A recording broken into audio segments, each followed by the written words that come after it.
We are on the verge of a true revolution in the electric or in the mobility sector. But I think we haven't seen anything yet. What the lithium demand will be when and once the whole supply chain, as well as the consumer adoption, will take place for the mobility sector. I think that we will see a many hundred-fold increase in lithium demand for going into battery cells, and these battery cells will be the new drive concept, or will be the base underlying for electric vehicles going forward.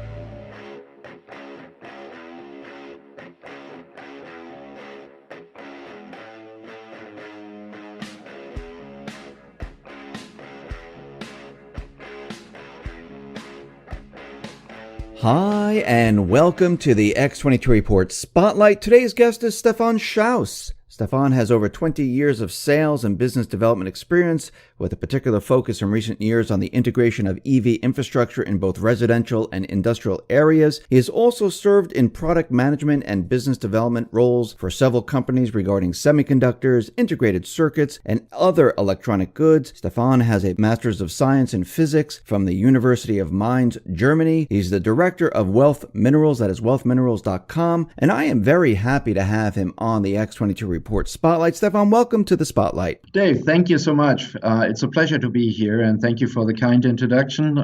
Hey, thanks for being here. And let's start off with oil. We're seeing oil prices. They're moving up once again around the world. And as we see oil prices move up, we also see inflation. I mean, we see college tuition, that's at an all-time high. We see inflation in food. And when we look at inflation, and central banks are telling us that they don't see an inflation, but, the everyday person does see inflation, is this going to have an effect on commodity prices, inflation? Ultimately, we would believe so. But I think we get a full overlaying geopolitical scheme here, which primarily is driving fears of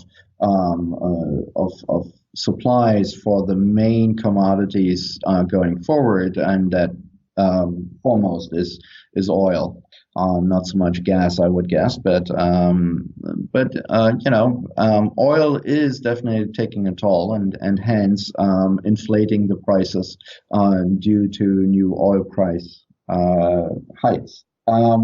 One thing that is very interesting and very curious to me is when oil prices do rise, they typically do rise on a multiple of everybody making their fair share in the trade of oil. I'm wondering whether these are the same factors as we have seen, because the reduction in oil prices, as we've seen over the last couple of years, has contributed, to protect the rising cost of production and distribution. So I'm wondering whether this is not an overlay effect, what we see here, on the actual rather than the actual price increase, because the price for oil has not been very high, looking at traditional price developments. Now, when we see the oil price move up, we see the introduction of hybrid vehicles where, they're electric plus they use gas. And we also see Tesla is now producing electric cars. Do you think as the oil prices continually move higher and higher, this will affect the electric vehicle sector? Certainly it will. We are already in the beginning of a probably a decade or 2 decade transition over into a new form of propulsion for mobility and on all sectors, and I think Tesla is pretty much on the forefront there, where they made a dedicated car that does not give range anxiety or anything, and we show from the successes that the company had, that other more conventional or traditional players in the market are now racing to introduce models in never heard of combinations, particularly the manufacturers of name brand cars going forward in introducing and even proclaiming a total transition or a total transition to electric vehicles as the means of transportation in passenger cars and light commercial trucks, even as Tesla recently announced the semi-truck. All the way through the transport sectors, we will see that there's a conversion over from conventional combustion engine over into electric vehicles. And given that right now this is a hybridization, ultimately when the cost and the sizing of electric drives can be to accommodate the consumer desires for going long distance, for going for filling up everywhere, or refilling the electricity needed in order to propel the system, then we have a true breakthrough. And I think we can say that the market, based on recent announcements from the major car manufacturers, for example, the Volkswagen story that unfolded for a 4-year supply contract with major battery manufacturers, that shows that we are on the verge of a true revolution in the electric or in the mobility sector. So how important is lithium going to be in the future? So to bring that story up, I think we haven't seen anything yet.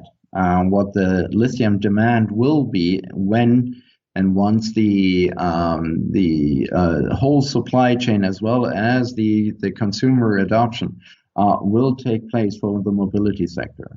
I think that we will see a many hundred-fold increase in lithium demand for going into battery cells, and these battery cells will be the new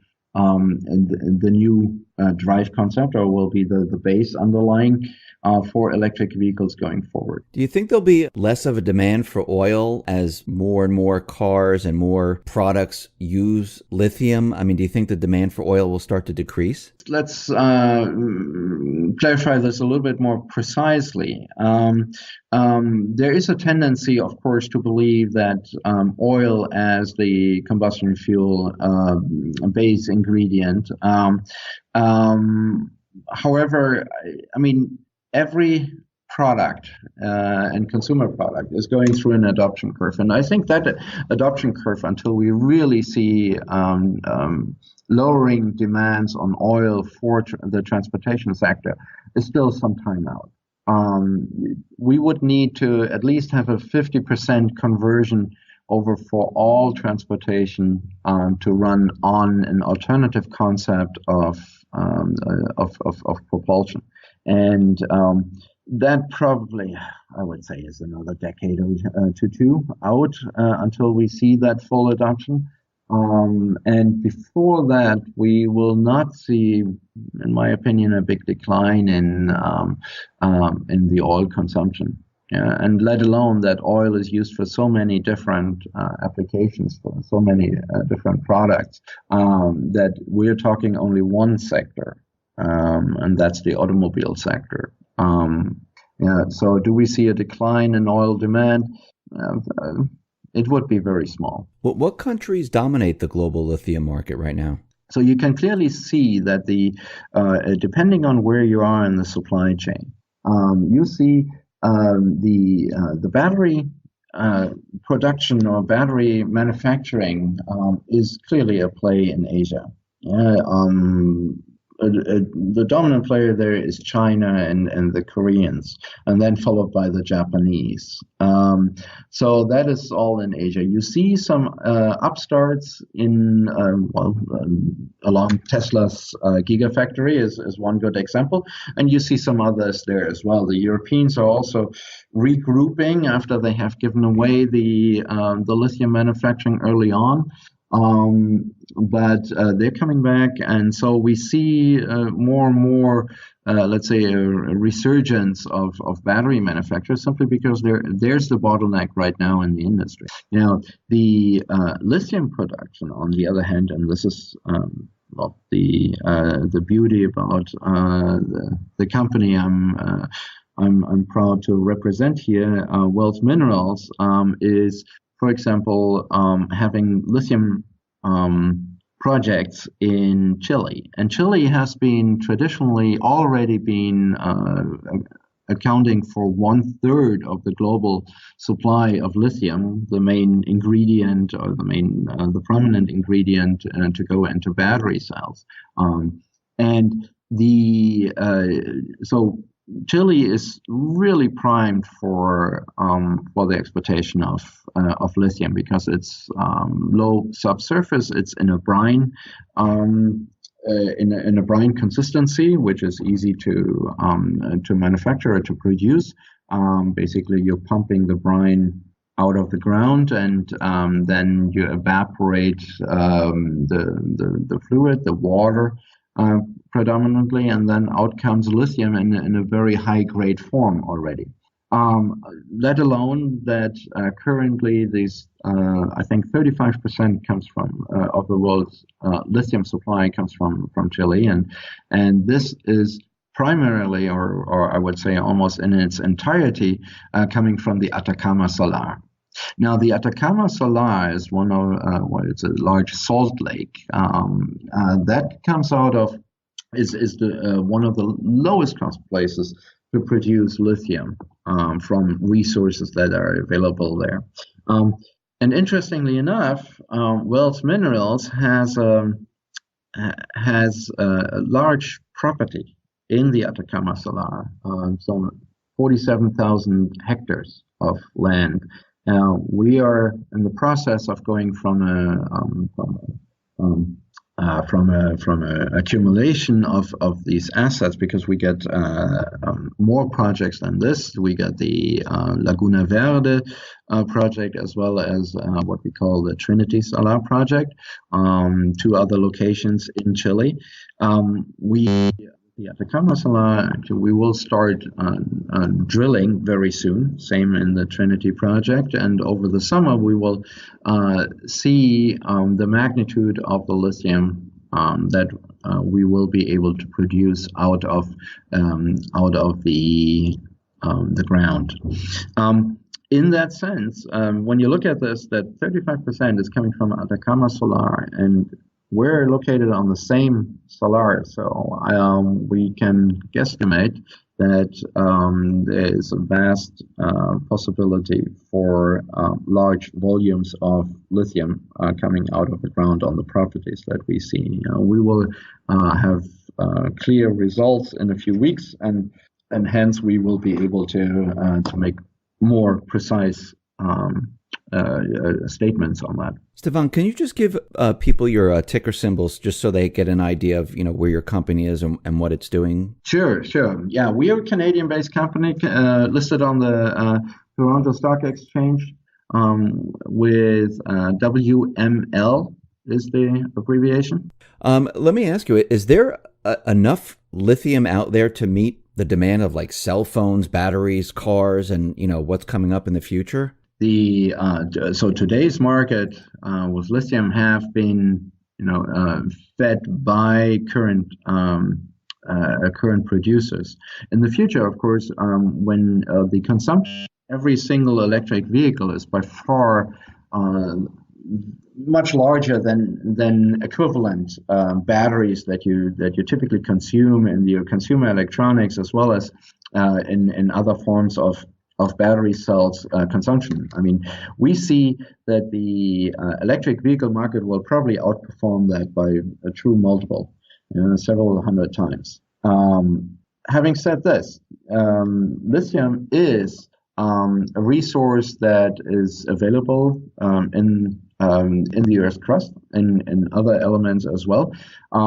We do believe that there will, with added production capacity and capability for exploitation, there will be enough over the long run. However, these resources have to be discovered, developed, and ultimately exploited in order to make that that transition happen. Now, we also see peace in North Korea, and there are reports coming out saying that there's a huge untapped amount of minerals, and one of them is lithium. Do you think there's going to be many companies moving into North Korea to tap into those untapped minerals? Naturally, whenever there's a call like this, people will flock and will go into to explore the possibilities for untapped minerals resources or mineral deposits. However, don't forget that typically production cost varies on the type of or deposit that you find, whether it be brine or a vein mining kind of exploration determines the cost of your operation and ultimately the produced price. And the issue there is that as long as the market is bullish and the market consumes whatever you bring out, ultimately you will get into a level where you have, let's say, the demand is satisfied by the supply. And once this happens, then of course the most important element, and this is something that drives also, of course, further adoption of lithium batteries in electric vehicles and other off-take markets, where you will find that, of course, lower production costs will yield a better success. And this is where we see, as well as minerals, we see our play is the brine mining in salars, and all salars are known in the world. They're all accessible or inaccessible, but cost of production and cost of exploitation of these minerals is really key of driving and thriving in every market scenario. Do you see any major breakthroughs coming up in the use of lithium? Breakthroughs in the sense of the use of lithium in batteries? Do you see anything like coming up that's going to be like a huge breakthrough? We're already in the first breakthrough scenario, right? The demand has picked up, and that will come probably by 2020, when the major car manufacturers will widen their offering for electric vehicles, and either as full electric or even further hybrids or plug-in hybrids and such electric vehicles. So this will create a much larger consumption. Now, lithium battery research is ongoing as we speak, as has been for the past 20 years. And I would not be surprised to see a next generation, because when you a next generation with higher concentration lithium rates, with higher levels of consumption rates per cell, because one thing is clear, the energy density of lithium today is allowing car manufacturers with a certain limited space inside the car and a certain weight to only put as many lithium cells in there as there's currently space for it. So that means that future generations will most likely use larger volumes of lithium as the primary charge carrier for the electric charge that you need in order to use that during your standard electric vehicle operation. So what you need to do is, what we need to look out is for better ways in the usage of lithium, so the higher conversion rate, as well as a higher density. And given that people have range anxiety, so that means that you need more charge or more energy capacity in electric vehicles than even there is today. So the 1,000-mile range car is still to come. However, I know that people are working on it, that companies are working on increasing ever higher density for lithium cells, and hence the amount of lithium will or is supposed to be increased. People are talking people are recommending, or analysts are predicting that the next big wave will be somewhere between in the next decade, somewhere between 22 to 25.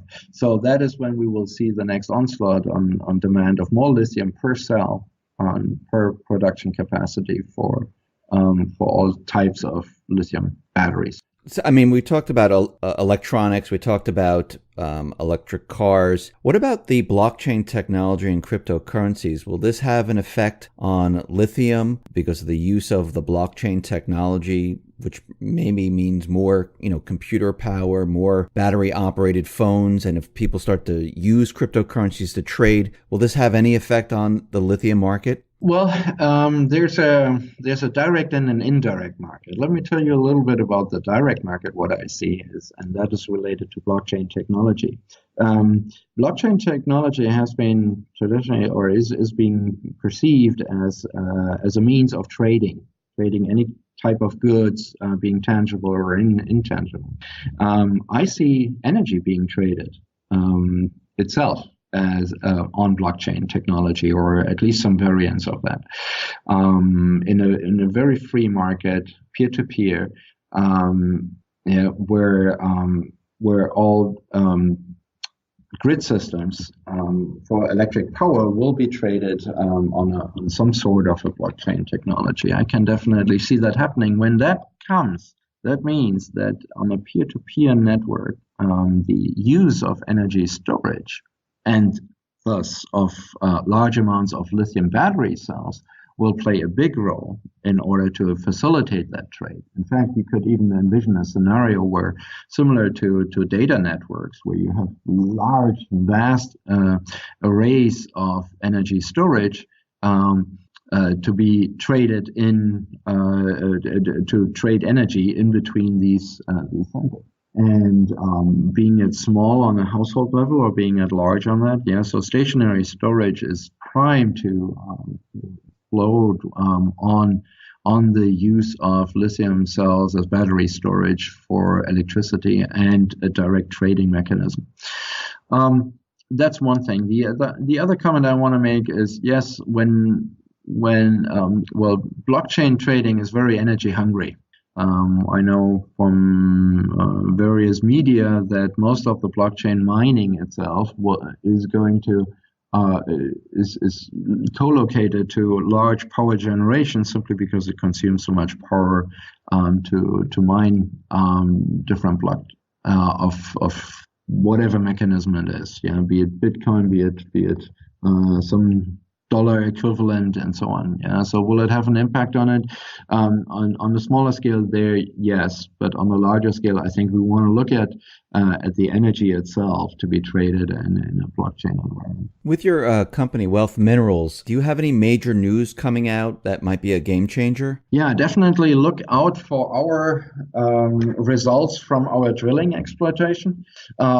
This should come out over the next couple of weeks. Definitely this will be a game changer, because it will position us as a precursor to production that should commence on the heels of that,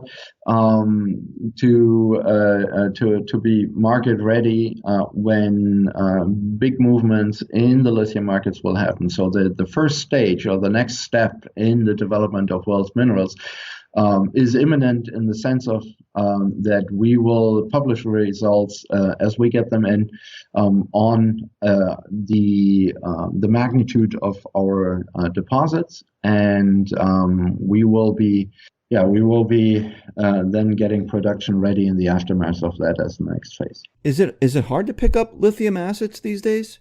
Yes, I mean, everything is pretty much spoken for. It's in big distribution. Lithium itself is already, I think, as assets, it's sold out.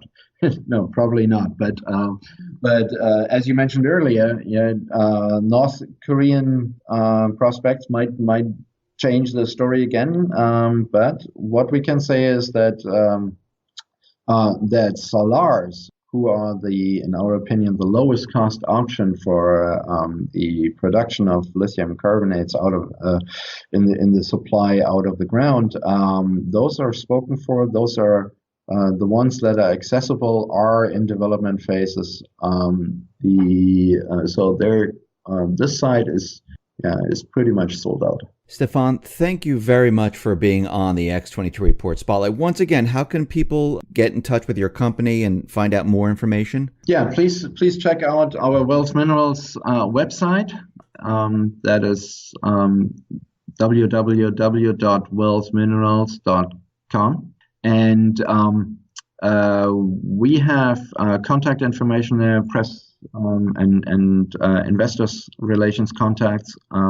So please get in touch with us. Yeah, happy to also answer questions that people might have, and definitely looking forward to spread the new news about Wells proceedings here in the upcoming couple of weeks. I also wanted to mention that there's a free report at wealthresearchgroup.com/Chile, but I'm going to be putting all these links at the bottom of this video. I'll be putting your company's link, their free report, and everything else at the bottom of the video. Stefan, thank you very much for being on the Spotlight. I really appreciate it. Dave, this has been truly a pleasure. Thank you so much for the good questions. We are looking forward to addressing all the needs for a lithium supply future. Thank you. Thank you.